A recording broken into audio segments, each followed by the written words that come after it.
అవన్నీ చూసిన తర్వాత నేనే షాక్ అయిపోయి అసలు నా మీదే ఉగ్రవాదం అంటగట్టడం ఏంది, నాకు పాకిస్తాన్కి లింకులు ఉండడం ఏంది, అసలు ఏంది ఇదంతా అని నేను 10 కాగానే ఏరియా పోలీస్ స్టేషన్కి వచ్చేసా. ఎందుకు నా మీద ఇలా అసలు కావించి అబద్ధాలు పుట్టించి ప్రజల్లో ఇలాంటి మీడియా ఇట్లా చేసింది ఏందని తెలుసుకునే ప్రయత్నం చేశాను. నిన్నటి కాంచి అదే చేస్తున్నా. కేసు కూడా నమోదు చేశాను. పోలీసు వాళ్ళు అసలు ఫస్ట్ స్టార్టింగ్ ఎవరైతే ఇలా చేశారో వాళ్ళ మీద కేసు రాసి ఉన్నారు. కేసు కూడా రాసిచ్చాను. ఇప్పుడు మీడియా మీద కూడా వెళ్తున్నా.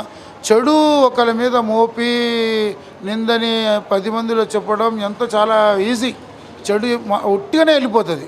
అదే మంచిని మీరు పాకియండి. నిన్నటి కాంచి నేను కోషిష్ చేస్తాను. ఎంతమంది చెప్పినారు మంచి కాదండి, నాకు ఉగ్రవాదానికి ఎలాంటి సంబంధం లేదు, నాకు ఈ దేశద్రోహులకి ఎలాంటి సంబంధం లేదు, నేను ఇండియన్ రాజ్యాంగం ప్రకారమే వెళ్తూ నా ఒక దైవాన్ని నేను ఆరాధిస్తాను అంతే తప్ప ఇండియా చట్టాన్ని రాజ్యాంగాన్ని నేను ఏ రోజు అమితమించలేదు అని నేను నిన్నటి కానీ చెప్తున్నా.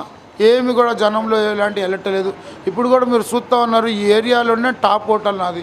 అందరు కూడా తినడానికి ఇక్కడికి వస్తారు. అయినా కానీ ఇప్పుడు ప్రజలు మీరు చూస్తున్నారు, ఎవరు కనపడతారు. ఎందుకని అంటే అందరూ దడిసి ఉన్నారు. అమ్మో వీళ్ళకి పాకిస్తాన్ తోటి సంబంధాలు ఉన్నాయంట, ఉగ్రవాది అంట, అట్లా ఇట్లా అనుకుంటారు అందరూ.